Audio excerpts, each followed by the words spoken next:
الحمد لله رب العالمين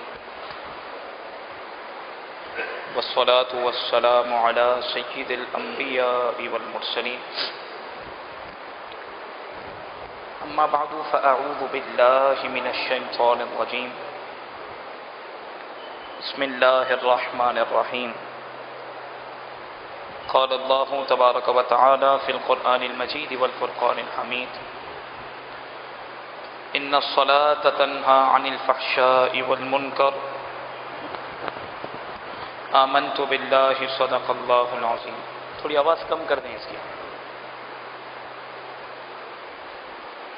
وقال النبي صلى الله تعالى عليه وسلم الصلاة عماد الدين أو كما قال إن الله وملائكته يصلون على النبي يا أيها الذين آمنوا صلوا عليه وسلموا تسليما اللهم صل على سيدنا ومولانا محمد معدن الجود والكرم منبع العلم والحلم والحكم وعلى آله وصحبه أجمعين وبارك وسلم أبدا ومن تكن برسول الله نصرته إن تلقه الأسد في آجامها تجيمي مريدي لا تخف الله ربي عطانی رفعتا نلت المنالی گنج بخش فیض عالم مظہر نور خدا ناقصارا پیر کامل کاملارا رہنما مولایا صلی وسلم دائما ابدا علی حبیبکا خیر الخلق کلہم.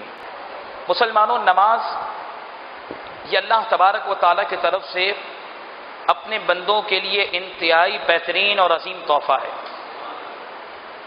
نماز کے ذریعے بندہ اللہ تبارک و تعالیٰ کا قرب خاص بہت جلدی پا لیتا ہے، اور تمام عبادتوں کے اندر نماز وہ واحد عبادت ہے کہ جس کی اللہ تبارک و تعالیٰ کی طرف سے قرآن میں سب سے زیادہ تاکید آئی ہے. ہمارے مفسرین نے اس بات کو بھی لکھا کہ قرآن مجید فرقان حمید میں حدیثوں کی بات نہیں، صرف قرآن کے اندر اللہ تبارک و تعالیٰ نے 700 مرتبہ 700 مرتبہ اشارتاً اور صراحتاً نماز کا حکم دیا. اسی سے مسلمان اندازہ لگا سکتا ہے کہ نماز کس قدر اہمیت کی حامل ہے، نماز پڑھنا کتنا ضروری ہے، اور نماز چھوڑ کر انسان کتنا بڑا نقصان کر لیتا ہے. اتنا سننے کے بعد کیونکہ وقت کم ہے، ہم اپنی گفتگو کو آگے بڑھاتے ہیں. اللہ رب العالمین نے قرآن مجید فرقان حمید میں ارشاد فرمایا ان الصلاۃ تنہی عن الفحشاء والمنکر، بے شک نماز انسان کو بے حیائی اور برے کاموں سے روکتی ہے. نماز جب اپنا اثر اپنے پڑھنے والے پر کرتی ہے تو خارج میں اس کا اثر یہ نظر آتا ہے کہ اللہ تبارک و تعالی نمازی کو نماز کی برکت سے ہر برے کام سے بچا لیتا ہے. اتنی بات تو آپ کو سماعت کرنی ہے. اور نماز کی تو فضیلت بہت اعلیٰ ہے، اور نماز کی عظمت تو بہت اعلیٰ ہے. بندہ نماز کی ابھی تیاری کے لیے کھڑا ہوتا ہے تو رب اس کے گناہوں کو معاف کر دیتا ہے. یہ میں آپ کو ابھی حدیث بتاؤں گا. لیکن مسلمانوں، ذرا سا فرق ہے. اللہ تعالیٰ نے پورے قرآن میں نماز ادا کرنے کا نہیں فرمایا، نماز قائم کرنے کا فرمایا ہے. یعنی اقامت صلاۃ کا حکم ہے. کہیں بھی آپ اٹھا کر پڑھ لیں، وَأَقِمِ الصَّلَاةَ، اقیم، قائم کرنا. مفسرین آپ کو پتہ ہے کہ ایک ایک بات پر بڑے نقطے بیان کرتے ہیں. فرمایا اگر یہ کہا جاتا نا کہ نماز ادا کرنی ہے تو زندگی میں انسان ایک بھی پڑھ لیتا تو ذمہ داری سے فارغ ہو جاتا. لیکن رب نے فرمایا نماز قائم کرنی ہے. نماز کیا کرنی ہے؟ قائم. ادا میں اور قائم میں فرق ہے. پہلے بھی ہو سکتا آپ نے سنا ہو، ادا اور قائم میں فرق ہے. فرمایا اقامت صلاۃ یہ ہے کہ انسان پابند دین سے استقامت سے نماز ادا کرے، اور ظاہری اور باطنی خشوع و خضوع کے ساتھ، ظاہری اور باطنی آداب کے ساتھ جو نماز ادا کرے گا، یہ اقامت صلاۃ کہلاتی ہے. بات سمجھ میں آئی؟ ادائے صلاۃ کیا ہے؟ ہمارا سلسلہ آج ادائے صلاۃ کا ہو گیا. وہ کیا معاملہ کہ ہم نماز کے لیے آئے، بس پڑھی اور چلے گئے. لیکن اقامت صلاۃ میں فرق ہے. اقامت صلاۃ یہ ہوتی ہے کہ فرمائے کہ ظاہری آداب بھی ہو، باطنی آداب بھی، ظاہری آداب بھی ہو اور باطنی آداب میں یہ وہ اسپیکر کی سیٹنگ صحیح تھی، اس کو نہیں چھیڑیں، آپ صحیح کر دیں اس کو۔ درود پاک پڑھیں، اللہم صلی علی سیدنا و مولانا محمد معدن الجود والکرم وعلی بارک وسلم، جزاک اللہ۔ اب فرمایا کہ اقامت صلاۃ، تو رب العالمین نے فرمایا کہ جب بندہ نماز قائم کرتا ہے تو اس کا اثر یہ ہوتا ہے کہ ہم اس کو ہر برے کام سے بچا لیتے ہیں۔ لیکن ہم کیا کرتے ہیں، ہم ادائے صلاۃ کرتے ہیں، اقامت صلاۃ نہیں کرتے، اس لیے کہ کبھی کبھار چھوڑ دیتے ہیں، کبھی پڑھتے ہیں۔ اچھا ظاہری طور پر تو پاکی ہو گئی، لیکن باطنی طور پر ہمارا نماز میں دل نہیں ہوتا، تبھی یہ لوگ کہہ دیتے ہیں کہ یار ہم تو نماز کتنے ٹائم سے پڑھ رہے ہیں، بڑے بڑے نمازی حضرات ہیں، لیکن جھوٹ بولنا نہیں چھوڑا، بدنگاہی کرنا نہیں چھوڑا، کم تولنا نہیں چھوڑا، حرام کمانا نہیں چھوڑا۔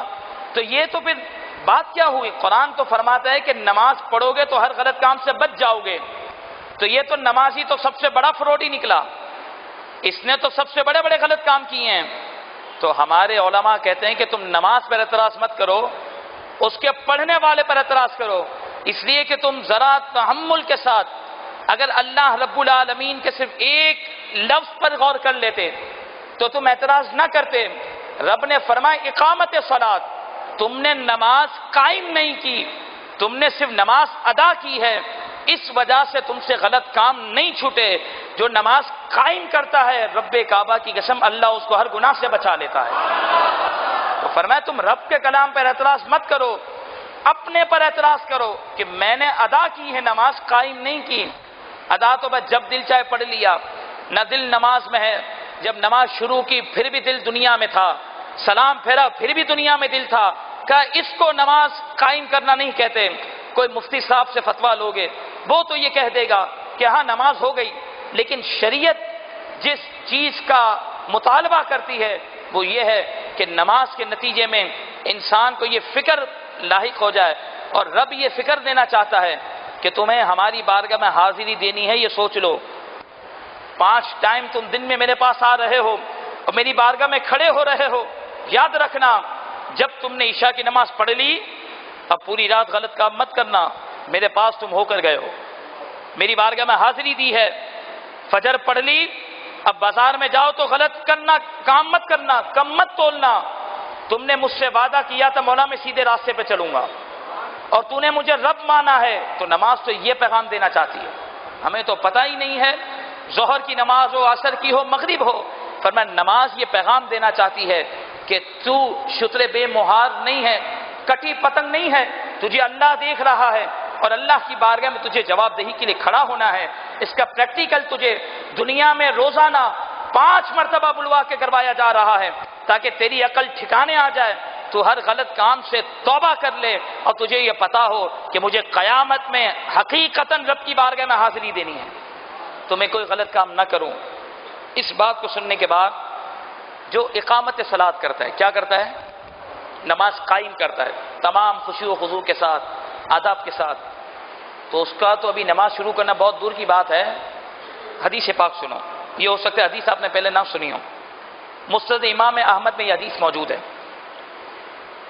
حضرت ابو امامہ رضی اللہ تعالیٰ عنہ ارشاد فرماتے ہیں قال رسول اللہ صلی اللہ تعالیٰ علیہ وسلم، اللہ کے پیارے رسول علیہ الصلوۃ والسلام نے ارشاد فرمایا، بڑی پیاری حدیث، توجہ سے، اور نمازی حضرات تو خوش ہو جائیں گے ماشاءاللہ، میری مائیں بھی توجہ رکھیں، میری بہنیں بھی توجہ رکھیں، بہت پیاری حدیث۔ رسول اللہ صلی اللہ علیہ وسلم ارشاد فرماتے ہیں ما من عبد مسلم، کوئی مسلمان بھی ایسا نہیں، یسمع اذان الصلاۃ، کہ جو اذان سنے نماز کی، جو نماز کے لیے جو اذان ہوتی ہے اس اذان کو سنے، فقام الی وضوئی، اور وضو کرنے کے لیے کھڑا ہو جائے۔ اذان مسجد میں ہوئی، اذان سنی اور وضو کرنے کے لیے کھڑا ہو گیا، الا غفر اللہ لہ، رب العالمین اس کی مغفرت فرما دیتا ہے۔ ابھی نماز پڑھی نہیں، نماز کے لیے وہ کھڑا ہوا ہے اذان سن کر، اور رب مغفرت کب کرتا ہے؟ حدیث پوری نہیں ہوئی، سنو، رب مغفرت کب کرتا ہے؟ فرمایا بھی اولی قطرۃ، واہ واہ، رب کی رحمت تو دیکھو، ہم ایک ناشکرے ہیں، شکوہ شکایت منہ پر لاتے ہیں، اللہ رب العالمین کی رحمتیں کیسی برس رہی ہوتی ہیں، اور رب اپنے بندوں پر کیسا کرم کرتا ہے. فرمایا بھی اولی قطرۃ تصیب کفہ من ذالک الماء، وہ نماز کے لیے کھڑا ہوا اور وضو کرنے کے لیے گیا. حضور نے فرمایا ابھی پانی کا پہلا قطرہ اس کی ہتھیلی پہ لگتا ہے، رب اس کی مغفرت فرما دیتا ہے.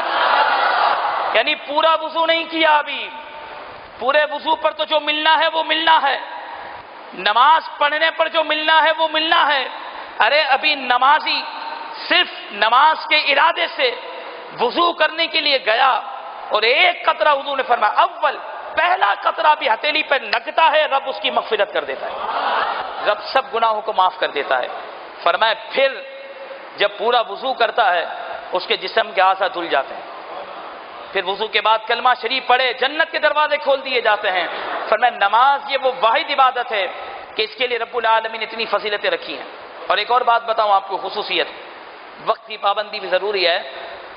زکوٰۃ ہے، زکوٰۃ بندہ ناپاکی میں بھی دے تو ادا ہو جائے گی، ٹھیک ہے.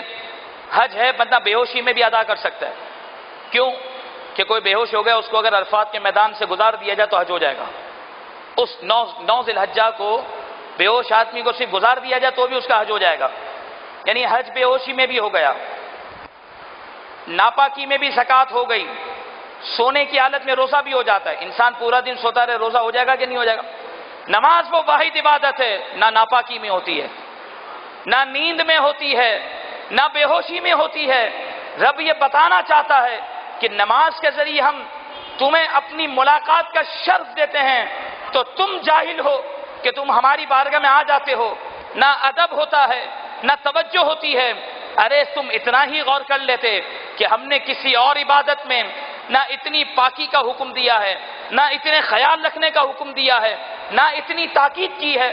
نماز کے لیے ہم نے تاکید اس لیے کی ہے تاکہ تمہیں پتا چلے کہ تم ہماری بارگاہ میں حاضر ہو رہے ہو تو کیسے حاضر ہونا ہے.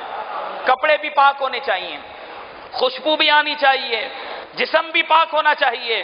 ارے جہاں پڑھ رہے ہو وہ جگہ بھی پاک ہونی چاہیے، اس لیے کہ تم رب سے مل رہے ہو. افسوس کے ساتھ کہنا پڑتا ہے، 2-3 دن پہلے ایک نے مجھے پوچھا حضرت بنیان میں نماز ہو جائے گی؟ میں نے کہا معذرت کے ساتھ کل پوچھو کہ چڈی میں نماز ہو جائے گی؟ یہ کیا لگا کے رکھا ہے؟ ایک بندہ سوال کر لے خالی اتنی سی بات کہ کیا ہم نائٹ ڈریس کے اندر ولیمے میں جا سکتے ہیں؟ ایک لاجیکلی بات. میری بہنیں توجہ رکھیں، گھر کے کپڑوں میں وہ شادی میں جا سکتی ہیں. ہاں برقع نیا پہن لیا وہ الگ بات ہے، ظاہری بات ہے کہ برقع اچھا پہن لیا ٹھیک ہے، اندر جو بھی ہے. لیکن اگر کہیں برقع اتارنا پڑے تو گھر کے کپڑوں میں جا سکتی ہیں، دعوت میں آپ جا سکتے ہیں. لیکن اللہ کی بارگاہ میں نائٹ ڈریس میں نماز ہو گئی؟ سوچا نہیں کہ مجھے رب کی بارگاہ میں حاضری دینی ہے؟ اور یہ بھی بتاؤں جس دعوت کی جتنی اہمیت ہوتی ہے ہماری نظر میں اس کے لیے اتنی تیاری کرتے ہیں، ہوتا ہے کہ نہیں؟ رب کی بارگاہ میں حاضری ہے کوئی تیاری نہیں، بلکہ افسوس سے کہنا پڑتا ہے، کہتے ہیں کہ میں شادی کے کپڑے آ کے پہنوں گا، عشاء پڑھ لوں آتا ہوں، ورنہ استری خراب ہو جائے گی. ہے کہ نہیں؟ غلط تو نہیں کہہ رہا؟ استری خراب ہو جائے گی، آپ استری کر کے رکھیں، پریس کریں. میں نماز پڑھ کے آتا ہوں. واہ واہ، تجھے تیرے رب پہ کعبہ کے پاس جانا ہے، رب حقیقی سے ملنا ہے، اس کے لیے کوئی تیاری نہیں. ایک دنیاوی آدمی سے ملنا ہے، اس کے لیے اتنی تیاری کرتا ہے. ہر ایک اس پر غور کر لے. تو فرمایا نماز میں جسمانی طور پر بھی تمہیں پاک ہونا ضروری ہے، روحانی طور پر بھی پاک ہونا ضروری ہے، ظاہری طور پر بھی پاک ہونا ضروری ہے، اور تمہاری جگہ بھی پاک ہونی چاہیے. اس لیے کہ نماز بہت بڑی عظمت والی ہے، اللہ کی بارگاہ میں اس کا بہت بڑا مقام ہے. اب کیوں کہ آقا کریم صلی اللہ علیہ وسلم نے ارشاد فرمایا تھا نا، الصلاۃ معراج المؤمن، نماز مومن کی معراج ہے. میں کل داتا صاحب کے قول پڑھ رہا تھا کشف المحجوب میں، آپ کو آج بتاتا ہوں کہ نماز مومن کی معراج ہے. کیسے فرمایا؟ نماز مومن کی معراج ہے. حضور نے فرمایا الصلاۃ عماد الدین، نماز دین کا ستون ہے، نماز دین کا ستون ہے. تبھی ہمارے اکابرین نے فرمایا کہ تمام عبادتوں کی ماں اور باپ کی نماز ہے، ام العبادت قرار دیا گیا ہے نماز کو. جو نماز نہیں پڑھتا اس کی کوئی عبادت قبول نہیں ہوتی. نمازی سے رب العالمین پیار کرتا ہے، اس سے محبت فرماتا ہے. اب سنو، ماہ رمضان شریف کی آمد تھی تو میں نے بھی فضیلت سنی، آپ نے بھی فضیلت سنی کہ بھائی جب رمضان کے مہینے کی آمد ہوئی تو رب العالمین نے جنت کے سب دروازوں کو کھول دیا. لیکن ہم بھول جاتے کہ نمازی کے لیے تو 5 وقت جنت کے دروازے کھولے جاتے ہیں. یہ تو رمضان میں تو سال میں ایک دفعہ کھلے نا. آؤ حدیث سناتا ہوں. حضرت ابو امامہ روایت کرتے ہیں, طبرانی میں حدیث موجود ہے, قال رسول اللہ صلی اللہ علیہ وسلم. الحمدللہ رمضان کی برکت صاحب کو کتنی حدیثیں سننے کا موقع ملتا ہے. قال رسول اللہ صلی اللہ تعالی علیہ وسلم, اللہ کے پیارے رسول علیہ السلام نے ارشاد فرمایا, ان العبد اذا قام الى الصلاۃ, جب بندہ نماز کے لیے کھڑا ہوتا ہے, ابھی صرف اور کھڑا زمین پر ہوتا ہے, فتحت لہ ابواب الجنان, باب الجنہ نہیں فرمایا, باب کی جمع ابواب, جنت کی جمع جنان. فرمایا کہ جب نمازی نماز کے لیے زمین پر کھڑا ہوتا ہے تو جنت کا ایک نہیں, ابواب الجنان, جنت کے جتنے دروازے ہیں رب سب کھول دیتا ہے. جنت کے ہر دروازہ نمازی کے لیے کھول دیا جاتا ہے کہ نمازی سے رب اتنا پیار کرتا ہے کہ گویا رب یہ کہنا چاہتا ہے کہ اے بندے, جب تو میری بارگاہ میں کھڑا ہو چکا ہے لہذا میں نے اپنی جنت تیرے لیے مباح کر دی ہے, تو جس دروازے سے چاہ جنت میں داخل ہو جاؤ. یہ نمازی کو رب العالمین فضیلت عطا فرماتا ہے. ایک مرتبہ باوا سے بلند درود پاک پڑھ لیجیے. اللہم صلی علی سیدنا و مولانا محمد معدن جودی والکرم علی بارک وسلم. اب جو میری تقریر کا دوسرا حصہ ہے وہ ظاہری اور باطنی آداب کے حوالے سے, جو وقت میرے پاس ہے, اور اس سے بھی میں آپ کو حدیث پیش کروں آپ کے سامنے. احیاء العلوم میں امام غزالی نے ایک حدیث لکھی ہے, بہت پیاری حدیث, اور اس حدیث کے نتیجے میں آپ سمجھیں گے کہ آقا کریم صلی اللہ علیہ وسلم نے کتنی ناراضگی کا اظہار کیا ہے. اور ہم اپنی نماز پر غور کریں کہ ہم نماز میں کہاں توجہ رکھتے ہیں, کس کا کتنا دل. ہر ایک اپنے سے سوال کرے کہ کیا پوری زندگی میں اس نے ایک سجدہ ایسا کیا کہ جس میں اس کے دل سے مکمل طور پر دنیا نکل چکی ہو. ایک سجدہ ایسا کیا ہم نے اب تک, اندازہ لگائیں. قال رسول اللہ صلی اللہ علیہ وسلم, امام غزالی اس حدیث پاک کو روایت کرتے ہیں کہ قد رأى رجلا مصلیا, ایک دن کیا ہوا, آقا کریم صلی اللہ علیہ وسلم نے ایک نمازی کو دیکھا, یعبث لحیتہ, جو اپنی داڑھی سے کھیل رہا تھا, جو اپنی داڑھی شریف سے کھیل رہا تھا. ہماری عادت ہوتی ہے نا کہ نماز سے پہلے کہیں کھجلی نہیں ہو رہی ہوتی, نماز میں ہر جگہ خارش ہو رہی ہوتی. کرنا منع نہیں, لیکن آداب ضروری ہیں کہ اتنا جلدی بندہ کھجلی کر کے فارغ ہو جائے کہ 3 سبحان اللہ کی مقدار نہ ہوئی ہوں, ورنہ نماز سے نکل جائے گا. اور ایک جہاں پر رکن ادا کرے, جیسے قیام میں کھڑا ہے, رکوع کی بات نہیں, صرف قیام میں, تو اس قیام میں صرف 2 مرتبہ ہاتھ ہلا سکتا ہے, وہ بھی ایک ہاتھ.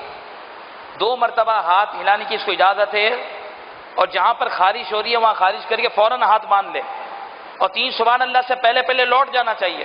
سبحان اللہ سبحان اللہ سبحان اللہ, اس سے پہلے خارش کر کے فٹافٹ آ جائے. اور 2 دفعہ, یہ نہیں کہ 5-6 دفعہ یوں کرتا رہے اور داڑھی سے ہو رہی یوں کرے یوں, تو گئی نماز اس کی. اب کیا ہوا, رسول اللہ صلی اللہ علیہ وسلم نے دیکھا ایک شخص کو جو داڑھی سے کھیل رہا تھا. آپ نے کیا فرمایا, اما ھذا لو خشع قلبه لخشع جوارحه او كما قال. حضور نے فرمایا اگر اس کے دل میں خدا کا خوف ہوتا تو اس کے جسم سے خدا کا خوف ظاہر ہوتا. یہ داڑھی سے کھیل رہا ہے, اس کے دل میں خشوع نہیں ہے. اگر اللہ کا خوف ہوتا اس کے دل کے اندر تو اس خوف کی کیفیت اس کے جسم پر بھی نظر آتی ہے. اس لیے کہ جو کسی شخصیت کے سامنے جاتا ہے اور اس شخصیت کا جتنا روب ہوتا ہے, دبدبا ہوتا ہے, تو انسان اس کے سامنے بالکل ڈسپلن سے رہتا ہے, کوشش کرتا ہے حرکتیں نہ کرے, کم ہل جل کرے, بالکل اچھے طریقے سے کھڑا رہے. کہ اس کو پتہ نہیں کہ یہ احکم الحاکمین کی بارگاہ میں کھڑا ہے, کس رب کی بارگاہ میں کھڑا ہے, وہ رب اس کو دیکھ رہا ہے, اس کی توجہ نہیں, جو خارج کر رہا ہے. اتنا آرام سے یہ جو کھیل رہا ہے, یہ اس بات پر دلالت کرتا ہے کہ اس کے دل میں خدا کا خوف نہیں. اگر خدا کا خوف ہوتا تو کبھی بھی یہ یوں نہ کرتا. اور جب بندہ نماز پڑھتا ہے تو رب تو اس کے چہرے پر بھی روشنی عطا کر دیتا ہے. نماز تو ہر اعتبار سے انسان کو پاک و صاف کر دیتی. اب دیکھیں رسول اللہ صلی اللہ علیہ وسلم نماز کیسے پڑھتے. اور ایک اور بات, حضور نے بھی فرمایا صلو کما رأیتمونی اصلی. پوچھا یا رسول اللہ صلی اللہ علیہ وسلم ہم نماز کیسے پڑھیں. حضور نے فرمایا بڑا توجہ سے سننا کیونکہ آپ نے یہ پہلے حدیث سنی ہوگی, میں آج کچھ اور بتانا چاہتا ہوں. فرمایا صلو. پوچھا یا رسول اللہ ہم نماز کیسے پڑھیں. حضور نے فرمایا تم نماز پڑھو کما رأیتمونی اصلی, جیسا کہ تم مجھے نماز پڑھتے ہوئے دیکھتے ہو. یہ نہیں فرمایا کما اصلی جیسا میں پڑھتا ہوں. سننا، صلو کما اسلیہ نہیں فرمایا کہ تم ایسے نماز پڑھو جیسے میں پڑھتا ہوں، کوئی پڑھ ہی نہیں سکتا۔ بولو نا سبحان اللہ۔ ہمارے آقا جیسی کوئی نماز، تبھی تو حضور نے یہ نہیں فرمایا صلو کما اسلیہ، نہیں، صلو کما رأیتمونی، تم نماز ایسے پڑھو جیسے تمہیں میں نماز پڑھتے ہوئے نظر آتا ہوں۔ اس لیے کہ نظر تمہیں میں آتا ہوں نا، تو وہ تو تم ظاہری میرے جسم کی زیارت کر سکتے ہو، ورنہ نماز کے اندر جو اللہ رب العالمین نے مجھے کمال دیا ہے ویسا تو کوئی ادا ہی نہیں کر سکتا۔ کبھی صلو کما اسلیہ نہیں فرمایا تم نماز ایسے پڑھو جیسے میں پڑھتا ہوں، نہیں، رأیتمونی، جیسے تمہیں نظر آتا ہے ویسے پڑھو نماز۔ اور میرے آقا کی نماز کیا تھی؟ حضور کی نماز کیا تھی؟ آؤ حدیث سے بتاؤں۔ یہ بھی امام غزالی نے لکھا احیاء العلوم کے اندر۔ حضرت سیدہ عائشہ فرماتی ہیں، بہت عجیب بات کرتی ہیں سیدہ عائشہ، بہت عجیب بات کرتی ہیں رضی اللہ تعالیٰ عنہا۔ آپ اس بات کو بیان کرتی ہیں، سب میری بہنیں بھی توجہ رکھیں۔ کان رسول اللہ صلی اللہ تعالی علیہ وسلم یحدثنا ونحدثہ۔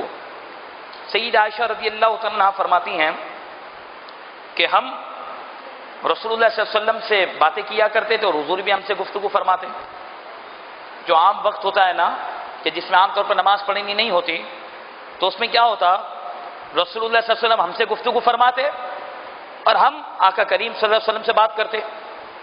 لیکن فَإِذَا حَضَرَتِ الصَّلَاةُ، لیکن جیسے ہی نماز کا وقت آتا، اب سننا حضور کی نماز، فَإِذَا حَضَرَتِ الصَّلَاةُ، سیدہ عائشہ فرماتی ام المؤمنین رضی اللہ تعالی عنہا، آپ فرماتی جیسے ہی نماز کا وقت آتا تو نماز اذان سے پہلے تو حضور ہم سے باتیں کر رہے ہوتے، ہم بھی گفتگو کر رہی ہوتی، سب باتیں کرتے، حضور بھی جواب دیتے۔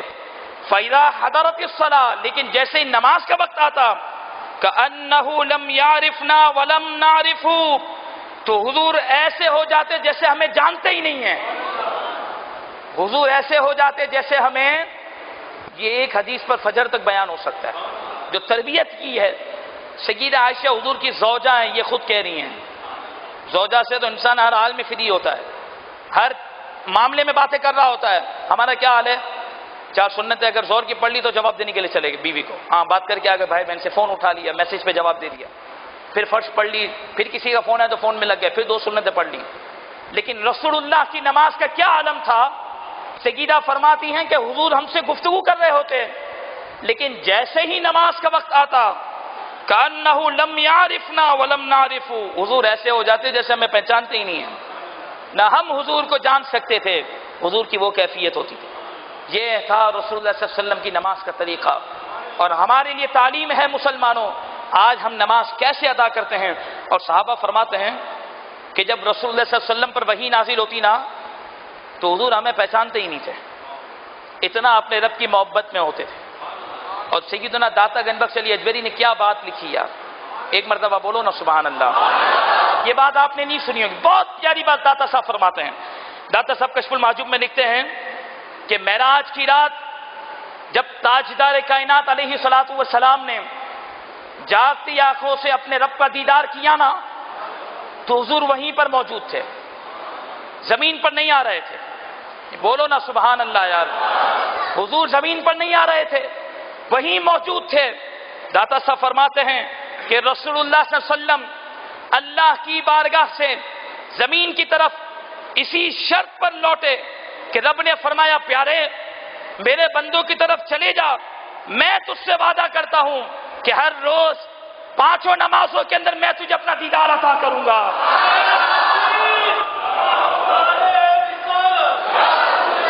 فرمایا اس معاہدے پر رسول اللہ دوبارہ زمین پر تشریف لائیں۔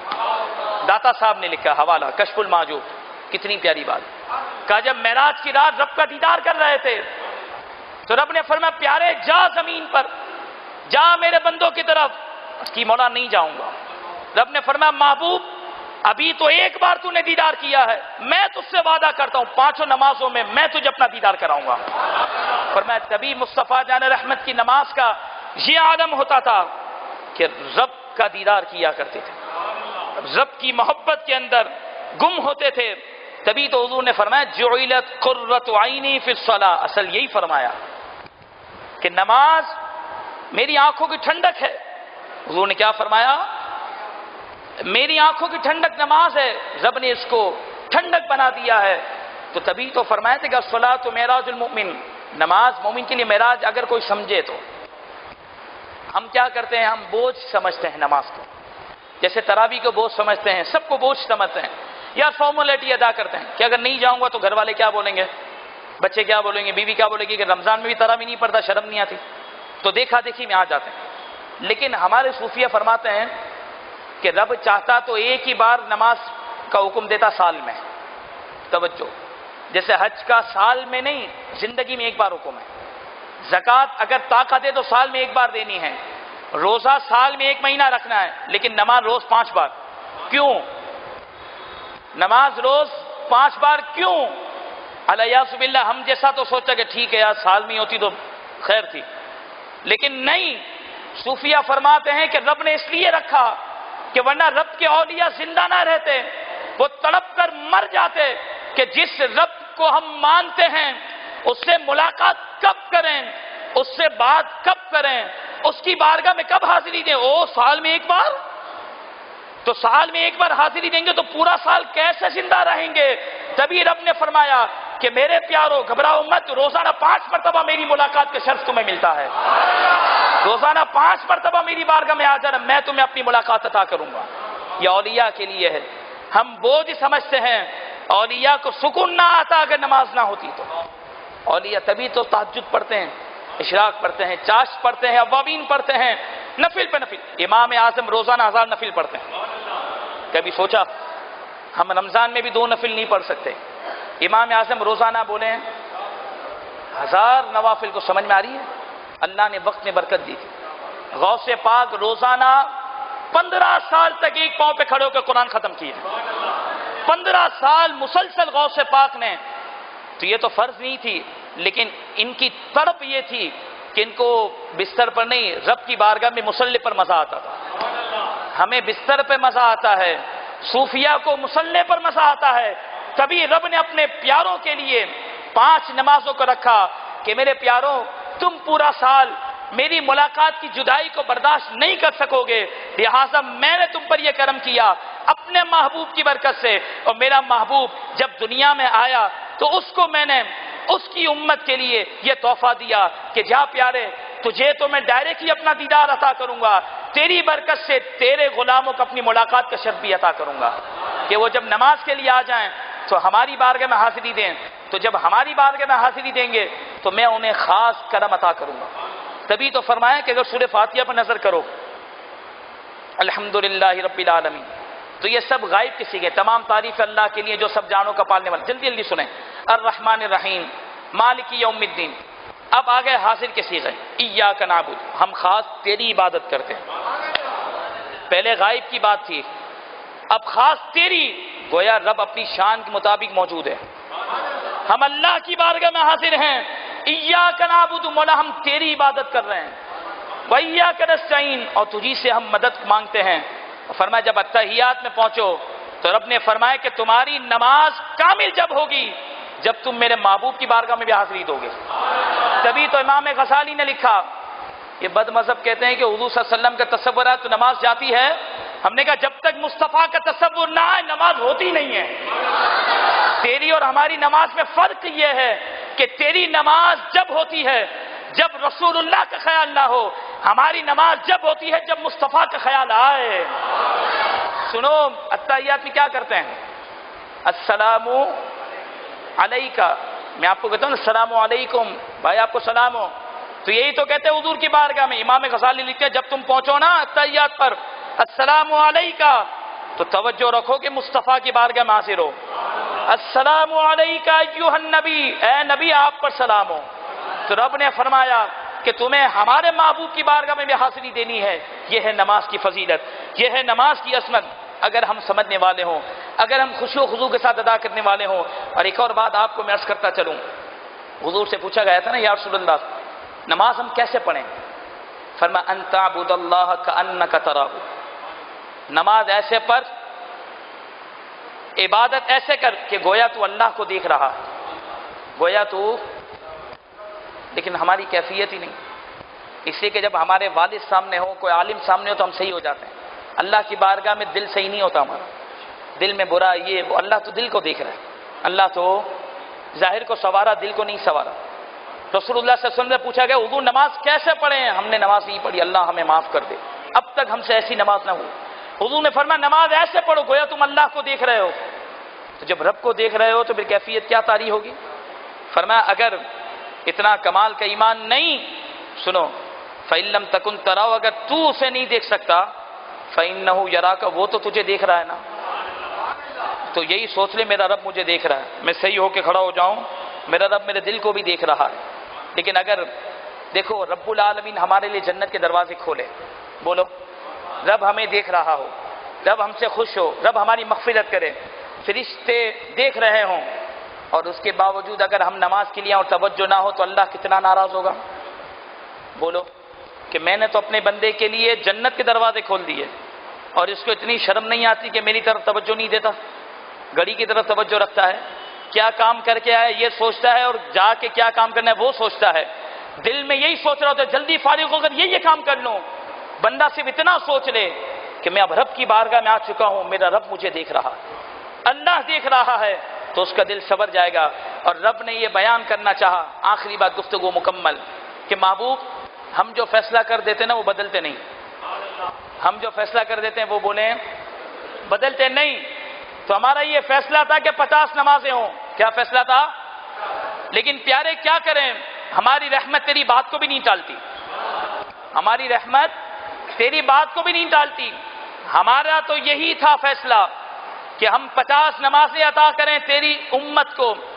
لیکن محبوب تو آ چکا ہماری بارگاہ میں، ہم نے تیری برکت سے کام یہ کر دیا کہ ہم نے تیری برکت سے تیری امت کے لیے نمازیں تو 5 کر دی، لیکن میرا فیصلہ بدلتا نہیں، اس لیے جو 5 بھی پڑے گا ثواب 50 کا عطا کروں گا. اس لیے کہ ہم نے فیصلہ کر لیا تھا کہ 50 ہوں گی نمازیں، لیکن پیارے تو آیا، تیری رحمت پر ہماری توجہ گئی، تیری شفقت پر ہم نے توجہ کی، ہم نے اپنی رحمت سے نمازیں تو کم کر دی لیکن ہماری بات تو اٹل ہے، لہذا ہم نے ثواب کم نہیں کیا. جا اپنی امت کو خوشخبری دے دے کہ جو کائنات میں قیامت تک صرف 5 نمازیں پڑھے گا ثواب میں 50 کا دوں گا. اگر ہم پھر بھی نہ پڑھیں، بولے انشاءاللہ اندر نماز نہیں چھوڑیں گے. کیوں چھوڑ دیتے ہیں یار نماز؟ رمضان میں تو پابندی تو پھر چھوڑ دیتے ہیں. وہ فرمان جو میں نے بڑی رات کو سنایا تھا، اس دفعہ اس لیے سنا رہا ہوں کہ ہو سکتا ہے کتنے آدمی نئے ہوں جو بڑی رات کو نہ سنا ہو. رسول اللہ صلی اللہ علیہ وسلم کی حدیث پاک کا خلاصہ، حضور نے فرمایا میرے صحابہ، میری امت کے جو اہل کتاب ہونا، اہل کتاب اس لیے کہ سب حضور کی امت میں آتے ہیں، جو اہل کتاب ہونا تم اس کو سلام کر لینا. تم اس کو جیسے جو توریت کو مانتا ہو، انجیل کو مانتا ہو، زبور کو مانتا ہو، تم اس کو کیا کر لینا؟ سلام کر لینا. لیکن میری امت کے یہودی کو سلام مت کرنا، میری امت کے یہودی کو سلام مت کرنا. صحابہ نے پوچھا یا رسول اللہ صلی اللہ علیہ وسلم آپ کی امت کے یہودی کون ہے؟ حضور نے فرمایا بے نمازی، جو نماز ادا نہیں کرتا وہ میری امت کا یہودی ہے. حضرت ابن مسعود فرماتے ہیں کہ حدیثوں سے ثابت ہے، بہت عظیم صحابی، کہ مومن اور کافر میں جو فرق کرنے والی چیز ہے وہ نماز ہے. اور کتنے شواف علماء کے نزدیک تو انسان نماز نہ پڑھنے سے کافر ہو جاتا ہے، اس کا نکاح ٹوٹ جاتا ہے. شواف حضرات کے نزدیک کتنے شوافوں کے اقوال موجود ہیں.